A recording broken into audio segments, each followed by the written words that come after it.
Shalom untuk saudara pendengar yang dikasihi Tuhan Yesus Kristus. Selamat siang dan salam sejahtera untuk kita semuanya. Selamat datang kembali di renungan siang dan doa siang pada hari ini. Semoga saudara yang terkasih dalam keadaan sehat selalu. Kiranya damai dan sukacita Roh Kudus melimpah di dalam hati dan pikiran saudara saat ini.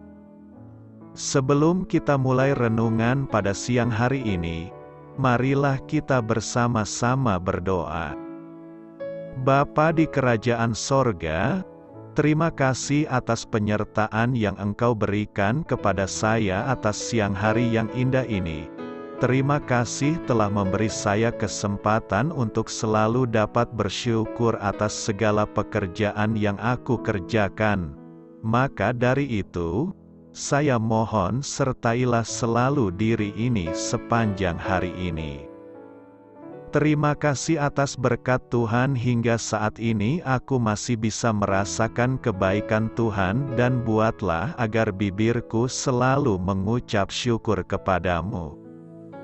Tuhan Yesus Kristus, terima kasih pada saat ini saya masih bisa bekerja. Tuhan, saat ini saya akan memulai pekerjaan saya.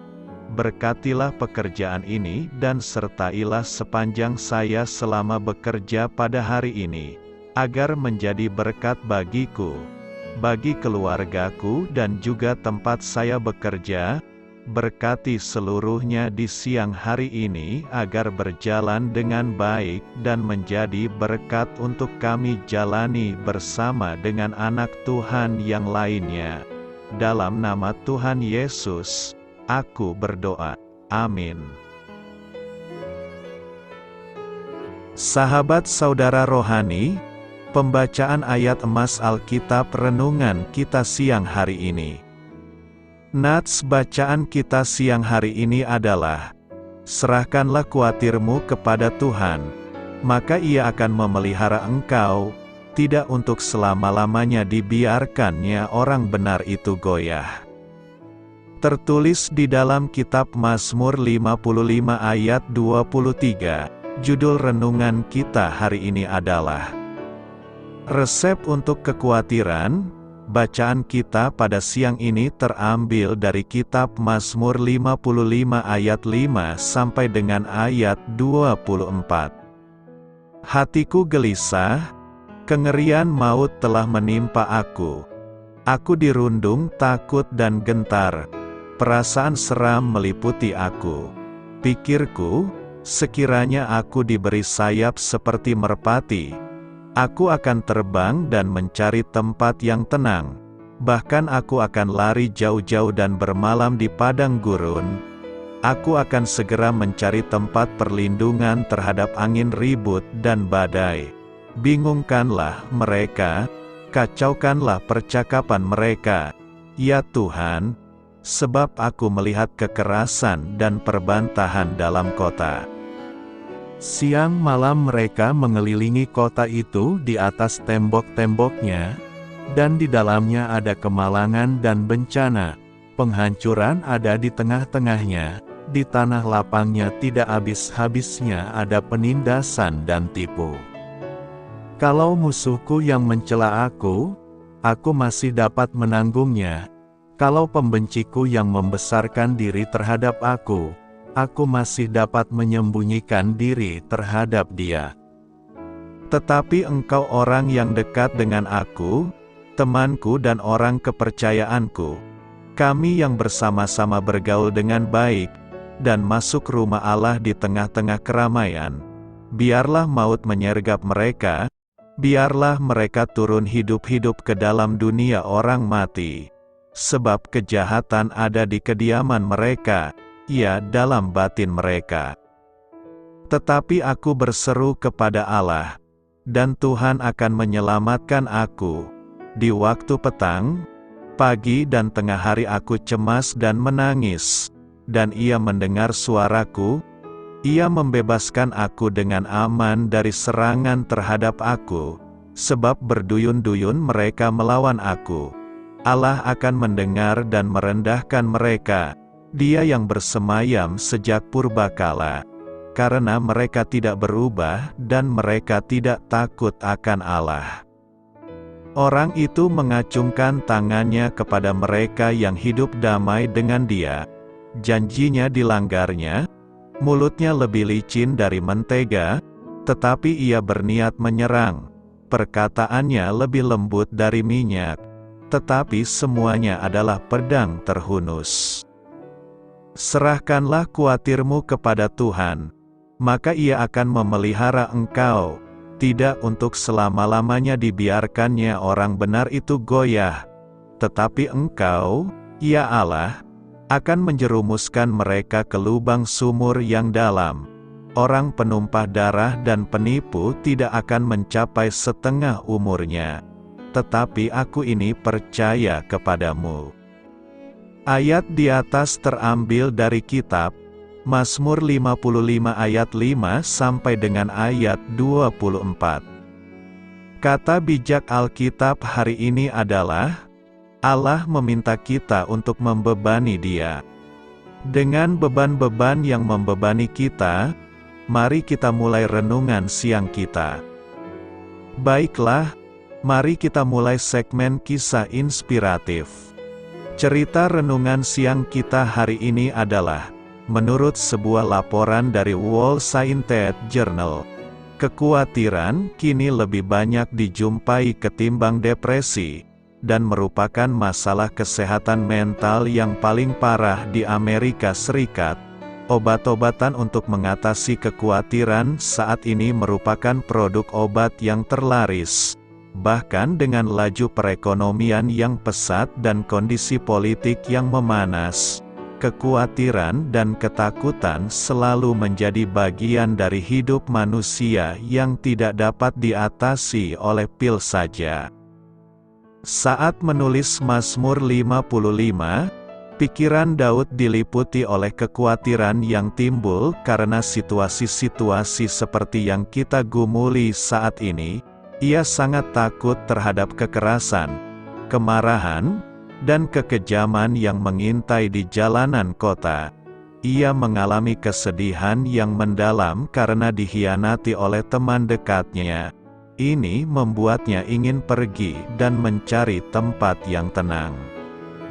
Karena kekhawatiran Daud juga mencerminkan kekhawatiran kita, maka kita pun dapat memakai resep Daud untuk lepas dari kekhawatiran.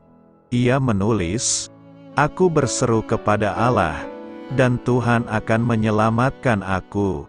Serahkanlah kuatirmu kepada Tuhan, maka Ia akan memelihara engkau. Kekhawatiran adalah beban yang sebenarnya tidak perlu kita tanggung. Sebaliknya, kita harus menyerahkan kekhawatiran-kekhawatiran itu kepada Kristus karena Dia yang memelihara kita. Jika Anda merasakan beban yang berat saat ini, Tuhan siap untuk menanggung setiap beban yang Anda serahkan kepadanya. Serahkanlah kekhawatiranmu kepada Tuhan. Mazmur 55 ayat 23 berkata, Serahkanlah kekhawatiranmu kepada Tuhan, maka Ia akan memelihara engkau. Dia tidak membiarkan orang benar goyah. Mazmur ini menggambarkan penderitaan dan kesulitan yang dialami oleh Daud karena pengkhianatan dan musuh-musuhnya. Dalam Mazmur ini Daud mengungkapkan keyakinannya bahwa jika seseorang menyerahkan kekhawatiran dan beban mereka kepada Tuhan, maka Tuhan akan memelihara mereka. Daud percaya bahwa Tuhan tidak akan membiarkan orang yang benar atau yang setia kepadanya goyah atau jatuh. Ayat ini mencerminkan pesan penghiburan dan iman dalam Tuhan. Daud mengajak orang-orang untuk mempercayai bahwa Tuhan adalah pelindung dan penjaga bagi mereka yang mencarinya dalam kesulitan dan perjuangan hidup. Pesan ini menekankan pentingnya doa, kepercayaan, dan pengharapan kepada Tuhan dalam mengatasi permasalahan dan kehidupan sehari-hari. Apa yang hendak direnungkan dari nas hari ini? Nas hari ini mengandung beberapa pelajaran dan pesan penting yang dapat direnungkan. Pertama, pentingnya kepercayaan kepada Tuhan. Pesan utama dari ayat ini adalah pentingnya memiliki kepercayaan dan keyakinan dalam Tuhan.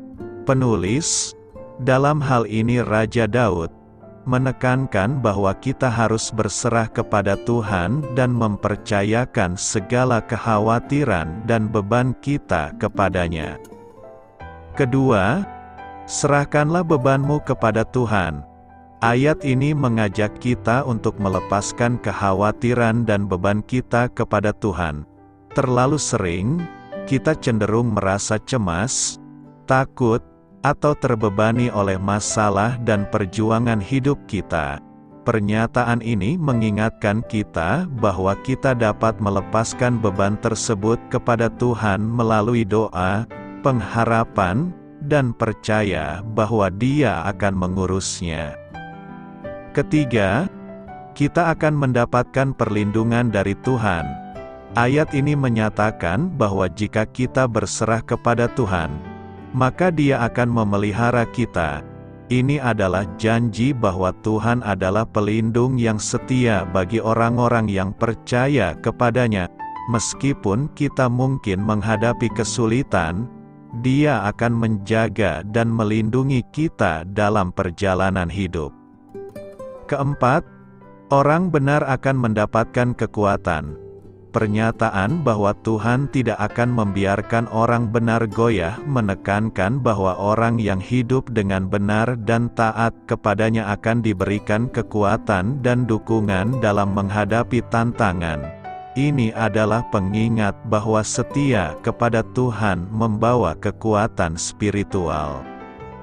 Secara keseluruhan, Mazmur 55 ayat 23 mengajak kita untuk mempercayai Tuhan dalam segala hal, melepaskan kekhawatiran kepadanya, dan percaya bahwa Dia adalah pelindung yang setia bagi orang yang hidup dengan benar.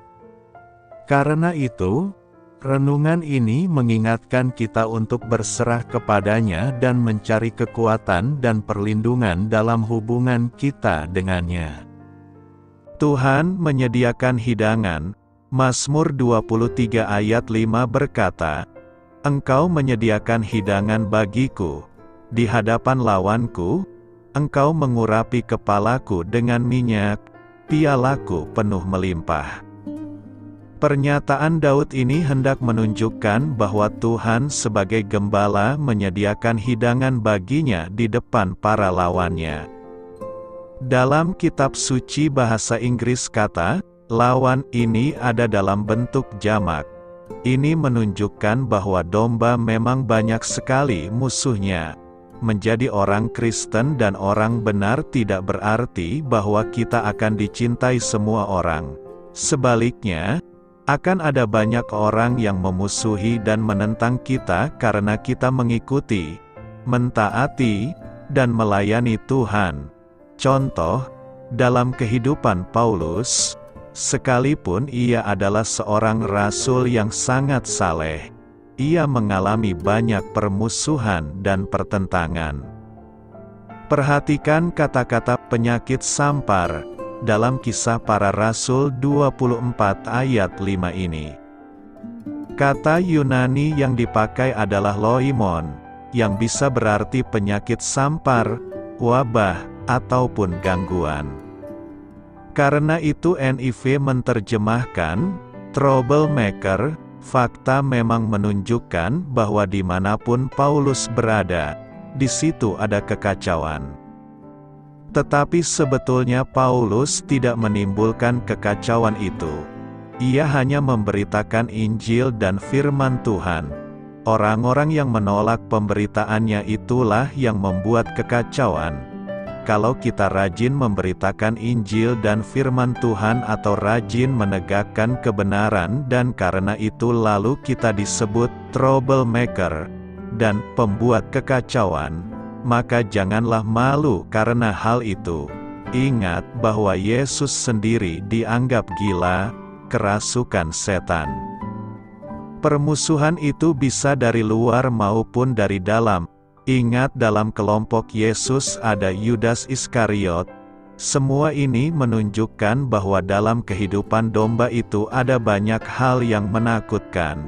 Tetapi domba itu tetap tidak boleh takut, karena pertama, Tuhan Gembala itu akan menyertai dan melindungi kita. Ayat 4. Sekalipun aku berjalan dalam lembah kekelaman, aku tidak takut bahaya, sebab Engkau besertaku, gadamu dan tongkatmu, itulah yang menghibur aku. Kedua, Tuhan bahkan bisa memberkati kita di tengah-tengah kesukaran dan musuh. Ayat 5 mengatakan, Engkau menyediakan hidangan bagiku, di hadapan lawanku, Engkau mengurapi kepalaku dengan minyak, pialaku penuh melimpah. Siapa lawan Daud? Mereka adalah orang-orang yang dengan berbagai cara menginginkan kehancuran Daud. Mereka adalah ancaman yang siap memorak-porandakan kehidupan Daud. Namun apa yang Tuhan lakukan bagi Daud dalam situasi seperti itu? Ia menyediakan hidangan bagi Daud. Daud mempercayai Tuhan menjaganya. Tuhan melindunginya.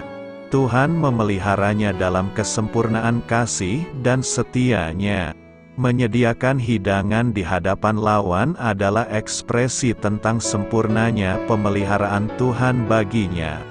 Daud mempercayai bahwa Tuhan tidak pernah meninggalkan dirinya, bahkan senantiasa menyatakan kasih setianya yang ajaib. Betapa tenang hidup ini, betapa tenteram hati ini, andai kita bisa menjalani hidup seperti Daud. Mempercayai Tuhan dan selanjutnya mempercayakan seluruh hidup kita kepada Tuhan.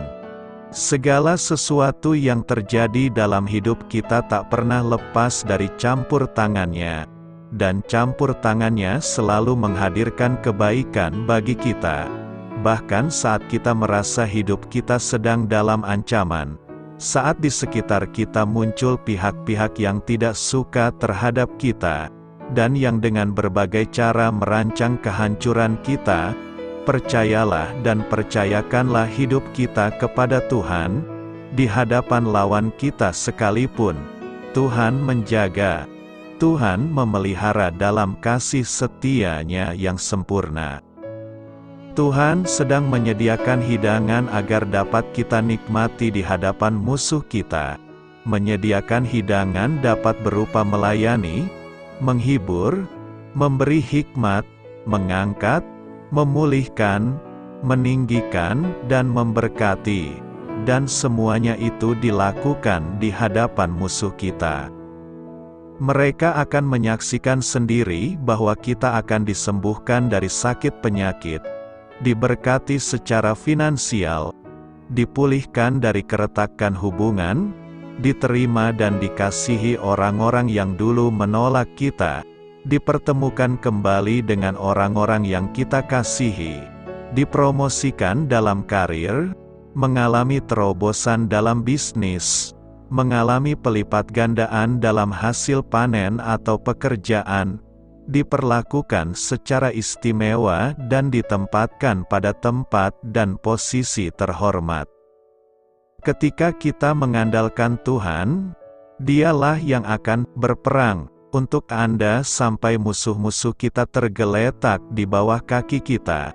Karena itu, walau kita menghadapi banyak musuh karena Tuhan, jangan takut sebab Tuhan akan menyediakan hidangan bagi kita di hadapan para musuh kita. Apa artinya Tuhan akan mengabulkan keinginan hatimu? Mazmur 37 ayat 4 mengandung janji yang besar, bergembiralah karena Tuhan, maka Ia akan memberikan kepadamu apa yang diinginkan hatimu. Ayat ini mengajak kita untuk memiliki hubungan yang sangat intim dengan Tuhan. Saat kita bergembira di dalam Dia, Dia akan mengabulkan keinginan hati kita, untuk sepenuhnya menghargai janji ini.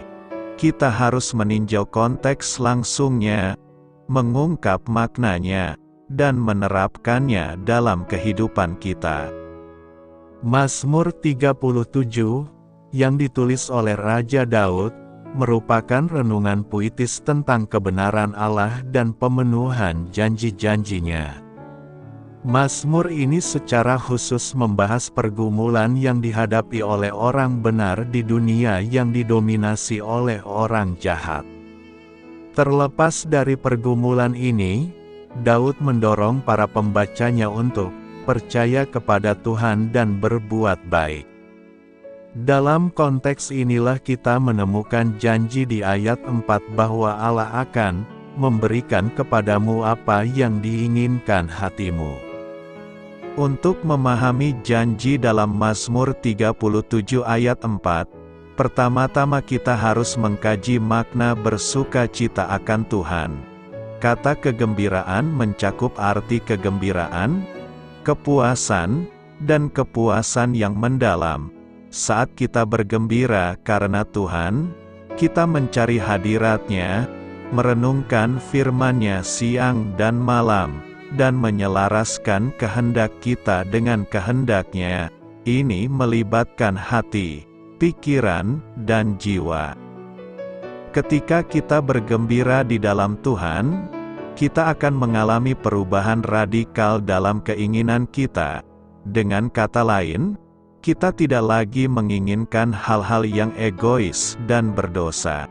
Sebaliknya, kita akan menginginkan buah roh, kasih, sukacita, damai sejahtera, kesabaran, kemurahan hati, kebaikan, kesetiaan, kelemah lembutan, dan pengendalian diri. Dan ketika kita menginginkan hal yang sama seperti yang Tuhan inginkan bagi kita, permintaan kita akan dikabulkan. Janji dalam Mazmur 37 ayat 4 tidak berarti bahwa Tuhan adalah jin kosmik yang mengabulkan setiap keinginan sesaat atau permintaan egois. Sebaliknya, janji tersebut menunjukkan adanya transformasi yang pasti di dalam hati kita ketika kita semakin mendekat kepadanya. Tanggapan Allah terhadap kesukaan kita kepadanya ada dua. Pertama, Dia membentuk dan membentuk hati kita untuk menyelaraskan kehendak kita dengan kehendak-Nya. Melalui pekerjaan Roh Kudus, kita dibersihkan dari sifat mementingkan diri, kesombongan, dan keinginan yang tidak benar. Saat kita mendekat kepadanya, keinginan kita akan mulai mencerminkan keinginannya bagi kita, mencerminkan kebaikan dan kebenarannya. Kedua, Tuhan akan mengabulkan keinginan yang sesuai dengan kehendak dan kemuliaan-Nya. Ini tidak berarti bahwa setiap permintaan akan dikabulkan. Sebaliknya, keinginan hati kita akan terpenuhi dengan cara yang mencapai tujuannya bagi hidup kita. Tanggapan Allah terhadap kesukaan kita kepadanya mungkin tidak selalu sesuai dengan harapan kita atau terjadi dengan segera, jalannya lebih tinggi dari jalan kita, dan waktunya berada di luar pemahaman kita. Dia bahkan mungkin menggunakan penundaan atau pengalihan untuk memurnikan keinginan kita dan memperkuat iman kita kepadanya. Saat kita menantikan Tuhan menjawab permintaan kita, kita dapat percaya bahwa waktunya selalu tepat. Mazmur 37 ayat 4 mendorong kita untuk bersukacita dalam Tuhan dan menyelaraskan keinginan kita dengan kehendak-Nya yang sempurna. Saat kita memupuk hati yang menemukan sukacita, kepuasan, dan kepuasan di dalam Dia, Dia akan mengubah hasrat kita untuk mencerminkan tujuan-tujuannya. Meskipun pemenuhan keinginan kita mungkin tidak selalu sesuai dengan harapan kita, kita dapat percaya pada kesetiaan Tuhan. Dengan menerima janji dalam Mazmur 37 ayat 4, kehidupan kita menjadi ditandai dengan terpenuhinya keinginan-keinginan yang membawa kemuliaan baginya. Memberi kepada orang miskin tak berkekurangan. Amsal 28 ayat 27 berkata, "Siapa memberi kepada orang miskin tak akan berkekurangan, tetapi orang yang menutup matanya akan sangat dikutuki." Nasihat pengamsal ini merupakan teguran bagi kita umat percaya. Sebab ada banyak orang percaya yang diberkati Tuhan secara materi, tetapi tidak memiliki kerinduan untuk menolong orang-orang miskin di sekitarnya. Orang miskin selalu ada di sekitar kita, di tengah-tengah warga jemaat kita. Merupakan fakta yang mengharukan bahwa lebih dari 1 miliar orang di dunia hidup dalam apa yang didefinisikan sebagai kemiskinan ekstrim, yang kekurangan kebutuhan dasar seperti makanan, air minum yang aman, tempat tinggal, dan sanitasi. Pendidikan dan perawatan medis tidak masuk hitungan bagi mereka. Padahal kita sudah kesal sekali ketika listrik padam selama beberapa jam. Yesus memberitahukan bahwa orang miskin akan selalu bersama kita. Dan firman-Nya mengatakan bahwa memberi makan dan merawat mereka adalah tanggung jawab kita.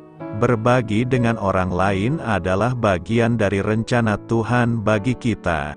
Dan janganlah kamu lupa berbuat baik dan memberi bantuan, sebab korban-korban yang demikianlah yang berkenan kepada Allah. Ada banyak orang Kristen yang percaya Yesus yang tidak peduli, seolah-olah tidak melihat adanya masalah, melakukan kesalahan. Beberapa orang tergoda untuk berpikir bahwa mereka dapat menutup mata dan semuanya akan baik-baik saja, atau bahwa mereka dapat menyerahkan masalah kepada orang lain. Tetapi kitab suci mengatakan kepada kita bahwa adalah kewajiban kita untuk membantu. Rasul Yohanes menulis, "Barang siapa mempunyai harta duniawi dan melihat saudaranya menderita kekurangan tetapi menutup pintu hatinya terhadap saudaranya itu, bagaimanakah kasih Allah dapat tetap di dalam dirinya? Seseorang yang memiliki kasih Tuhan tidak dapat berpaling dari kebutuhan sesamanya yang sangat mendesak. Sebaliknya, orang benar mengetahui hak orang lemah, dan kemudian dia bertindak. Tampaknya tidak peduli berapa banyak kita memberi, ada lebih banyak orang yang membutuhkan. Dan itu benar, tapi itu tidak menjadi alasan untuk tidak melakukan apa yang bisa untuk membantu. Kita harus membantu dan terus membantu. Tuhan menjanjikan berkat bagi mereka yang ingat untuk merawat yang kurang beruntung. Dia berkata, "Berbahagialah orang yang memperhatikan orang lemah. Tuhan akan meluputkan dia pada waktu celaka." Bahkan orang miskin diberkati dengan memberi kepada orang lain. Ingatlah janda yang menaruh 2 pesernya ke dalam persembahan bait suci, atau janda di Sarfat yang memberikan makanan terakhirnya kepada Nabi Elia. Dan jangan lupa kata-kata Yesus bahwa ketika kita memberi kepada yang paling hina, makanan, air, pakaian, tempat berteduh, perhatian kita memberi kepadanya. Perhatikan apa yang firman Tuhan katakan, "Siapa memberi kepada orang miskin tak akan berkekurangan." Ada yang menyebar harta, tetapi bertambah kaya. Ada yang menghemat secara luar biasa, namun selalu berkekurangan. Siapa banyak memberi berkat, diberi kelimpahan. Prinsip Alkitab justru mengajarkan kita untuk banyak memberi, bila ingin diberkati. Inilah kehidupan yang berbuah-buah, menyimpan harta semata-mata untuk diri sendiri sama seperti saluran yang buntu tidak teralirkan atau tersumbat. Keadaan ini seperti laut mati, yang dikenal sebagai laut terasin di dunia. Karena terlalu asin, tidak ada makhluk hidup yang mampu bertahan di tempat ini. Hanya bakteri tertentu saja yang bisa bertahan. Karena itu, mari gunakan berkat yang Tuhan berikan untuk kita. Kita gunakan juga untuk menolong orang miskin yang ada di tengah keluarga, jemaat, dan sekitar kita. Serahkanlah segala kekhawatiranmu. 1 Petrus 5 ayat 7 berkata, serahkanlah segala kekhawatiranmu kepadanya, sebab Ia yang memelihara kamu. Setiap manusia pasti punya rasa khawatir. Hanya orang yang sudah tak punya nyawalah yang sudah kehilangan rasa khawatir. Hidup ada naik turunnya, tinggi dan rendah. Di suatu saat, manusia menghadapi ujian yang hebat. Bahkan orang Kristen yang paling makmur pun tidak bisa lolos dari ujian dan pergumulan. Rasa sakit dan tekanan umum terjadi pada kita. Karena bukan dari debu terbit bencana dan bukan dari tanah tumbuh kesusahan, melainkan manusia menimbulkan kesusahan bagi dirinya, seperti bunga api berjolak tinggi. Ujian manusia bukan fenomena alami. Tidak ada yang terjadi di luar pengetahuan dan tujuan pencipta. Manusia yang lahir dari perempuan, singkat umurnya dan penuh kegelisahan. Seperti bunga ia berkembang, lalu layu. Seperti bayang-bayang ia hilang lenyap dan tidak dapat bertahan. Paulus menasihati agar kita tidak khawatir tentang apapun juga, karena khawatir datang dari ketidakpercayaan pada Tuhan. Petrus mengatakan apa yang harus kita lakukan dengan semua kekhawatiran kita. Kita harus menyerahkannya kepada Tuhan. Serahkan semua khawatirmu padanya. Pemazmur berkata, serahkanlah khawatirmu kepada Tuhan, maka Ia akan memelihara engkau. Tidak untuk selama-lamanya dibiarkannya orang benar itu goyah. Apakah kita pernah berpikir apakah Tuhan memang benar-benar peduli? Saat kita meragukan kepedulian Tuhan, kita menghina Dia. Para murid menghinanya saat badai menerpa. Guru, engkau tidak peduli kalau kita binasa? Tentu saja Dia peduli. Dia tidak berkata, mari kita berlayar dan tenggelam. Tapi, Yesus berkata kepada mereka, marilah kita bertolak ke seberang. Kekhawatiran para murid menunjukkan mereka menanggungnya sendiri daripada menyerahkan padanya. Tuhan telah memberikan kita kesembuhan atas kekhawatiran yang muncul di saat ujian berlangsung. Itu karakter yang membedakan orang Kristen bahwa Tuhan Yesus Kristus peduli bagi mereka yang percaya padanya. Orang Kristen bisa membawa semua kekhawatirannya pada Juru Selamat. Serahkan semua khawatirmu, karena Dia peduli, bukan sebagian, atau banyak, tapi semua. Saat kita mengerti nasihat Petrus, kita tidak menyingkirkan ujian dan pencobaan, tapi kita menyingkirkan kekhawatiran yang dihasilkannya. Karena itu, janganlah terus-menerus khawatir, tetapi segeralah keluar dan serahkan kepada Tuhan.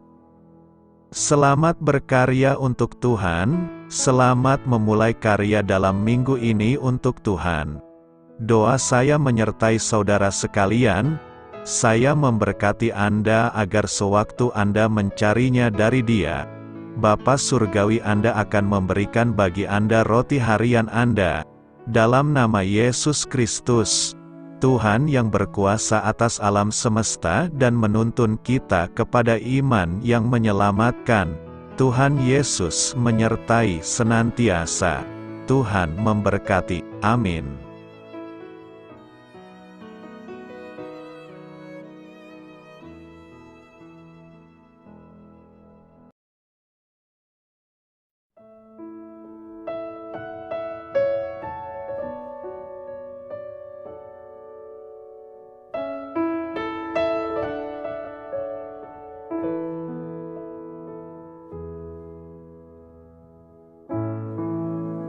Demikianlah renungan firman Tuhan pada siang hari ini. Semoga menjadi kekuatan di dalam hidup kita dan menjadikan kita pribadi yang lebih sukses. Sebelum kita memulai aktivitas hari ini, marilah kita berdoa. Bapa kami yang ada di sorga, terima kasih atas kasih dan kebaikan Tuhan yang begitu besar buat kami. Tuntunlah perbuatanku agar di sepanjang hari ini saya bisa bekerja sebaik-baiknya, tidak pernah jemu menolong sesama, selalu ramah dan tahu terima kasih, menghayati iman dan mengamalkannya dengan sekuat tenagaku. Semua ini saya sampaikan kepadamu, dengan pengantaraan Kristus, Tuhan kami. Allah, Bapa kami bersyukur kepadamu, bahwa dengan bekerja kami boleh ambil bagian di dalam karya-Mu mensejahterakan dan membahagiakan umat manusia. Kami mohon bimbingan-Mu dalam melaksanakan pekerjaan kami hari ini. Bimbinglah kami agar sanggup bekerja dengan semangat kasih, dengan riang, rajin dan jujur. Terima kasih, Tuhan. Amin. Dalam nama Tuhan Yesus Kristus Tuhan dan Juru Selamat kami, Bapa kami yang baik, kami mengucap syukur dan berdoa. Amin.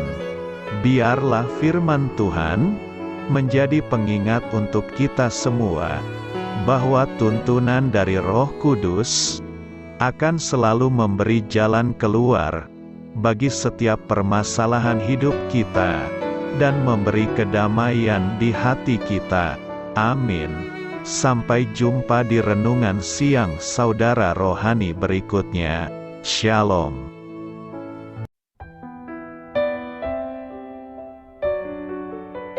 Halo untuk semua pendengar saudara rohani yang terkasih di dalam nama Tuhan Yesus Kristus dimanapun berada.